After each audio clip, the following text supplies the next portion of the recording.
Marco, uminom ka muna ng tubig. Relax, okay? Love, paano ako makaka-relax? Narinig mo naman yung investigador kanina, di ba? Yung mga pagtanong niya, parang ako na agad yung suspect sa pagkuha kay Trixie. Marco, acting lang yun. To intimidate you. Marami na ako napuntahang interrogation, okay? Usually, itatanong lang naman nila kung anong relationship mo dun sa biktima. O kaya kung may information ka na makakatulong sa investigasyon nila, ganun lang. Love, pero may video sila na nag-aaway kami ni Trixie. Hindi ko kailangan maging magaling na abogado to know how bad this looks. Marco, sa tingin mo pababayaan kita? Ha? Kung kaya kong ipagtanggol yung mga kliyente ko, doble, triple ang handa kong ibigay para sa'yo. Alam kong inosente ka. Alam kong hindi mo kayang gawin yung mga binibintang sa'yo. Knock-knock! Ano, sir? Handa ka ng kumanta?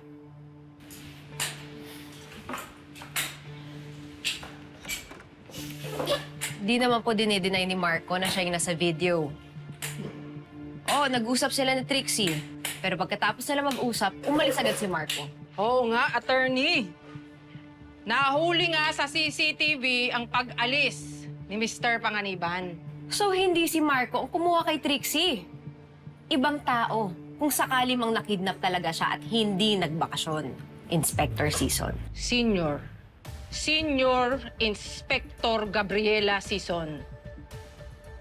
Kaming mga investigador, mas gusto namin buo at kumpleto ang mga detalye.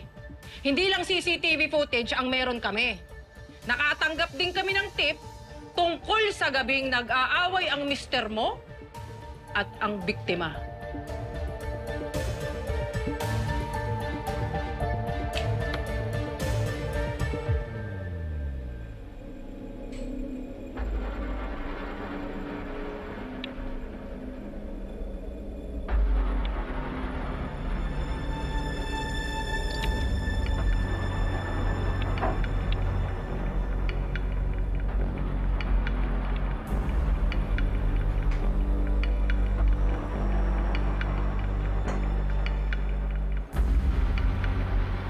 Paano na yan? Naghihinala rin si Marco. Gawa mo ng paraan yan. Bago pa siya may malamang iba. Bago niya ako mapabagsak, uunahin ko siya. Hello, District 3 Police Station. Hello? Hello? Yung nawawala pong abogado, si Attorney Trixie Mendoza. Nakita ko po siya nung gabing nawawala. Meron po siyang kasamang lalaki. Tapos akala ko po, simpleng away magjowa lang po. Pero grabe, sobrang nakakatakot po talaga yung lalaki. Galit na galit po siya.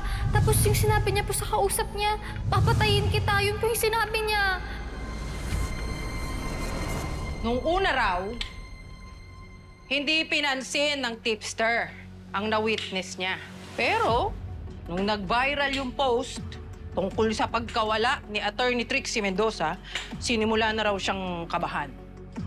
Narinig daw niya kasi na pinagbantaan ni Mr. Panganiban si Attorney Trixie Mendoza.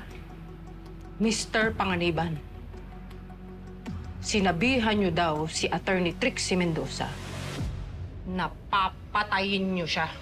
What? Love, wala akong sinabing ganon. Wala akong sinabing ganon. Sinungaling yung witness mo! Sinungaling ka!